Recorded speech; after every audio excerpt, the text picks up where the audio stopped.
Hi, I'm Steve Middleton, a Sales Director at Celloglas, and we've got a special guest with us today. Hi, I'm Christina.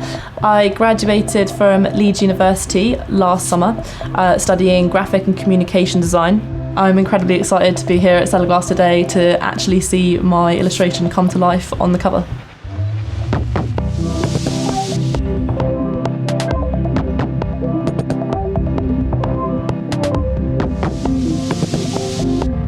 Before we go and look at the finishes actually on the machine, let's take a look at Christina's design and how she came about putting it all together.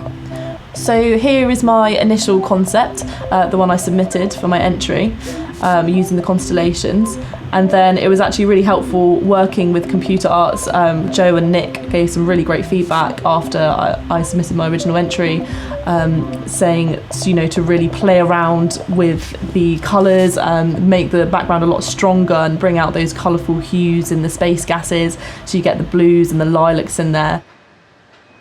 For this cover, we're doing something really special, something that hasn't been used before, and we're using a pearlescent varnish. So for Christina's design, because we've used a blue ink and blue hues in the actual design, we decided to use a blue pigment. The blue should really enhance the actual inks that are underlying, but also enhance the foil that's already been applied. So we should get a really light refractive accentuation of the blue ink. The covers have already been foiled using a diffuser foil, a silver diffuser, and the stars have had the foil treatment, so they're sort of glowing. You can see from the die we've got here where it fits onto the stars and the text below. So that element has already been applied, but the really exciting part is that we're going to put a pearlescent varnish over the top of the whole of the front cover and all over the foil. Okay, so now we're down looking at the machine where the pearlescent is being applied. We're at the feeder stage, and as you can see, it's feeding the sheets down very smoothly and quite fast for this type of finishing. We get to the first coating head. This is the coating head that is applying the actual pearlescent varnish. And then it goes through to the next head, and the next head is actually a dryer. So it's a UV dryer, which is drying that sheet.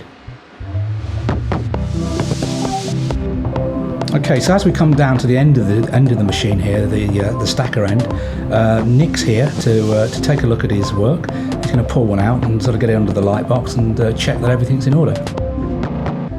So we got one of the final sheets here. Wow, it actually looks incredible. I didn't had no preconception of how it was actually going to turn out, but I think both of the effects together work so well. Like the metallic sheen from the pearlescent, and then particularly the foiling on the stars as well. When they catch in the light, you get that incredible sort of rainbow effect. Well, that's the end of another collaboration between Celloglas and Computer Arts. Another successful one as well. I love doing these covers, so make sure to get your hands on issue 256 when it's in the shops.